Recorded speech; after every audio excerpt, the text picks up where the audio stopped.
Hello, and welcome to the vlogging pod. It's not just one headline today, it's the pattern behind all of them. Let's start with Iran.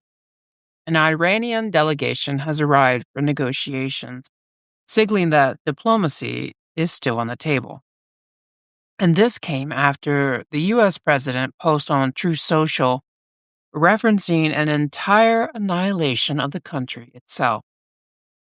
But at the same time, reports say Iranian linked cyber activity is still targeting US infrastructure and has increased. So you're seeing two things happen at once: talk on one side, escalation on the other. Then look at Russia and Ukraine. A prisoner swap brought Ukrainians home, which matters. It shows communication is still open, but alongside that, bombings and strikes are still ongoing. So again, two realities exist at the same time: cooperation and continued war. Now, bring in the economic layer.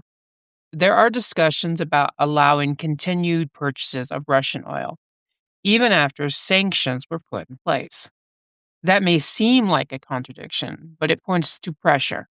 Energy prices, global markets, and stability are forcing decisions that don't always match the messaging people hear quickly.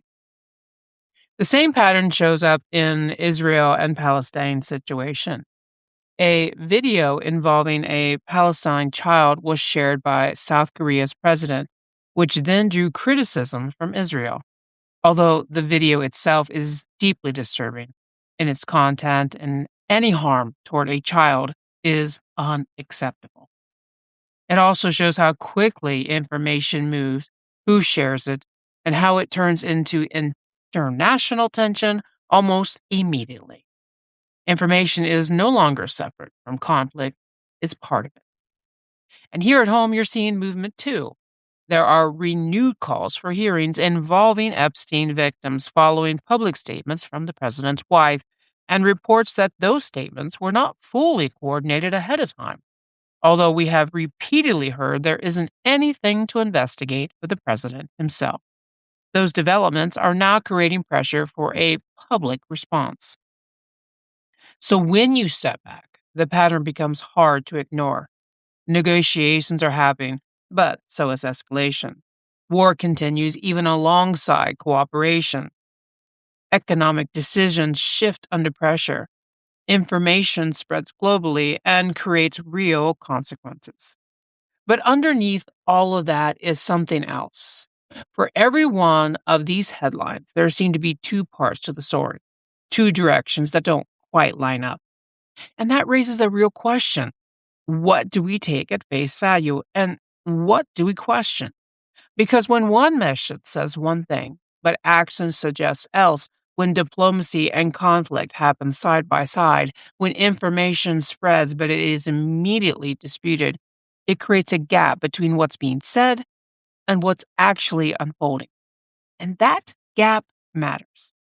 Not because people aren't paying attention, but because the full picture isn't always presented all at once. So the global puzzle isn't just that everything is happening at the same time, it's that every piece of it seems to come with a second version, and figuring out which one reflects reality is becoming part of the story itself. Today's sources come from the Hindu business line: U.S. expected to extend waiver for Russian oil imports amid global energy price concerns. How do you handle Basat? Sorry, mispronunciation here. Iran war, Iran negotiation delegation arrived in Islamabad. Kyiv post 182 Ukrainians return home in Easter prisoner swap with Russia. Tel Aviv's criticism South Korea president for sharing video of a Palestine child allegedly abused by Israel forces. The Hindu. Iranian hackers' target of U.S. critical infrastructure has escalated since the start of the war, U.S. says. The Hill. Comer response to Melania Trump. We will bring hearings with Epstein victims. Thank you for listening. Until next time, bye-bye for now.